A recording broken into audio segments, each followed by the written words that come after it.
बच्चे को बोलना कैसे सिखाएं? चिड़िया को चहकना सिखाया जाता है क्या?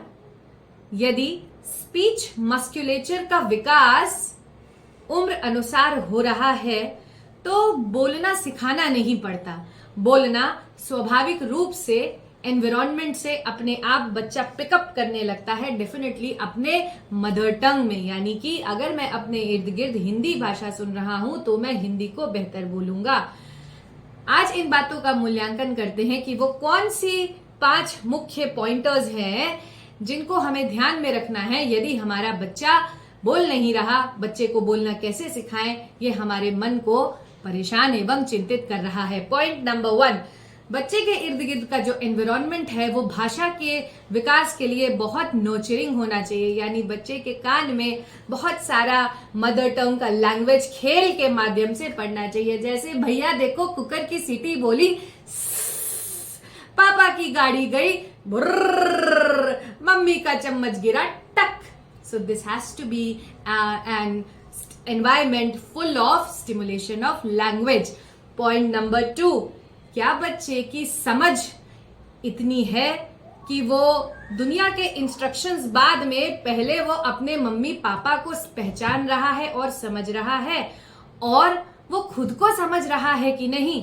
अपनी भूख, अपनी प्यास, अपनी नींद, अपने मुख्य कार्यों को समझ पा रहा है, जिसको बोलते हैं receptive abilities. Point number 3, expressive abilities. अपनी इन रिसेप्टिव स्किल्स से जो इंफॉर्मेशन उसने एनवायरनमेंट से ली है, यानी मुझे भूख लगी है, मुझे सुसु आई है, मुझे निन्नू आई है, मुझे खेलने जाना है, मुझे ये करना है या मुझे ये नहीं करना है, इसको बिना बोले क्या वो भाव से या उंगली के इशारे से अभिव्यक्त कर पा रहा है? मान लीजिए भाव से, उंगली के इशारे से भी नहीं कर पा रहा, तो क्या पिक्चर एक्सचेंज सिस्टम के माध्यम से अभिव्यक्त कर पा रहा है? यदि हाँ, तो ये एक थम्स अप सिचुएशन है। और इसके बाद हम जाएंगे पॉइंट नंबर 4 पे, जो कि बहुत महत्वपूर्ण पॉइंटर है भैया, और वो पॉइंटर है कनेक्शन। कनेक्शन किससे? समाज से, दुकान वालों से, आंटी अंकल से? नहीं, पहले कनेक्शन मम्मी पापा और नात रिश्तेदारों से? नहीं, पहले कनेक्शन मुझसे, मेरी बॉडी से। क्या मेरा भैया शीशे में खुद को देख के आइडेंटिफाई करता है कि ये मैं हूं? क्या मेरा भैया हाथ में लोशन लेके मसल के उसकी खुशबू लेके अपनी बॉडी में लगाता है? लड़की है तो क्या नेल पेंट लगाने का कोशिश करती है मम्मी को देख के? लड़का है तो क्या पापा को देख के जूता पहनने का कोशिश करता है? पॉइंट नंबर 5, बच्चे की स्टेबिलिटी मुख्य गतिविधियों के लिए। इसका मतलब है क्या मेरा बच्चा खाने जैसी इंपॉर्टेंट गतिविधि के लिए क्या कम से कम 10 निवालों के लिए स्वावलंबी रूप से बैठता है? पॉटी में बैठता है कि नहीं? ब्रश करने के लिए स्थिर रहता है कि नहीं?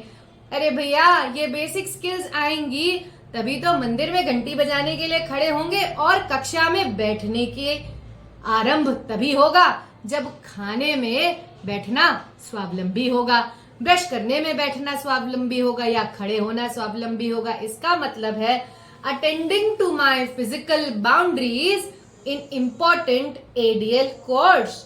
जी हाँ, और ये मैं 3 वर्षीय बच्चे की बात कर रही हूँ। इस पे विचार करेंगे। बच्चा जिस भी स्किल में पीछे है उस पे मेहनत करेंगे, और एक्सपर्ट एंड प्रोफेशनल ओपिनियन लेने से समय पे चूकेंगे नहीं।